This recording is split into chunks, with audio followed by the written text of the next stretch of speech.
દરેક નીતિની સામે કાયદાની રીતે ઊભો રહેતો SSK ન્યૂઝ ચેનલ।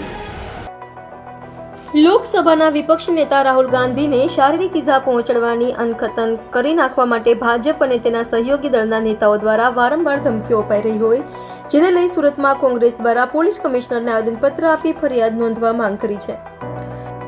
સુરત શહેર જિલ્લા કોંગ્રેસ સમિતિ દ્વારા સુરત પોલીસ કમિશનરને આવેદનપત્ર આપી ફરિયાદ નોંધવા જણાવ્યું હતું। ફરિયાદ કરવા પહોંચેલા કોંગ્રેસીઓએ જણાવ્યું હતું કે દેશની ભાજપ સરકાર નેતા અને સહયોગી નેતાઓ દ્વારા વારંવાર લોકસભાના વિપક્ષી નેતા રાહુલ ગાંધી વિરુદ્ધ ધમકીઓ અપાઈ રહી છે।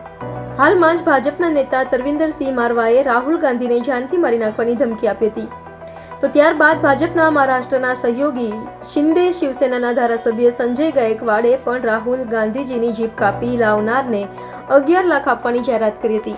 જ્યારે રેલવે રાજ્યમંત્રી રવનીત બિટ્ટુએ રાહુલ ગાંધીને દેશના નંબર 1 આતંકવાદી કહ્યા હતા। સાથે યુપીના મંત્રી રઘુરાજસિંહે પણ રાહુલ ગાંધીને ભારતના નંબર 1 આતંકવાદી કહ્યા છે। આમ રાહુલ ગાંધીને શારીરિક ઈજા પહોંચાડવા અને ખતમ કરી નાખવા જેવી ધમકીઓ ભાજપના નેતાઓ અને તેમના સહયોગીઓ દ્વારા અપાઈ રહી હોય, જેને લઈ તમામ FIR દાખલ કરવા માંગ કરી હતી।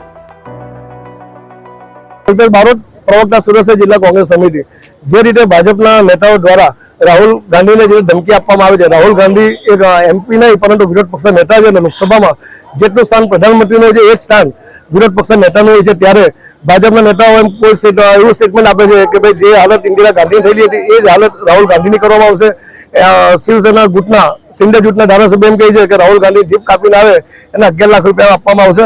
आवा स्टेटमेंट આવી વિચારધારા માત્ર ને માત્ર ગોરસેની પેદાશના આવા વિચાર હોઈ શકે અને સસ્તી પબ્લિસિટી લેવા માટે આવા ગેરવાજબી એ લોકો જે પ્રવચન આપે છે એના વિરુદ્ધમાં આજે પોલીસ કમિશનરને ફરિયાદ દાખલ કરવા માટે રજૂઆત કરવા માટે આવ્યા છે અને આગામી સમયમાં ફરિયાદ દાખલ કરવામાં ન આવશે તો અમારું હાઈકમાન્ડ જે કંઈ બી આદેશ આપશે એ પ્રમાણે કોર્ટનું સરનું લઈશું। પરંતુ મને વિશ્વાસ છે કે અમારી જે રજૂઆત છે અને આ રજૂઆત સુરત નહીં સમગ્ર દેશના કોંગ્રેસજનોની છે કે જે ધમકી આપવામાં આવે છે એની સામે ફરિયાદ દાખલ કરવામાં આવે।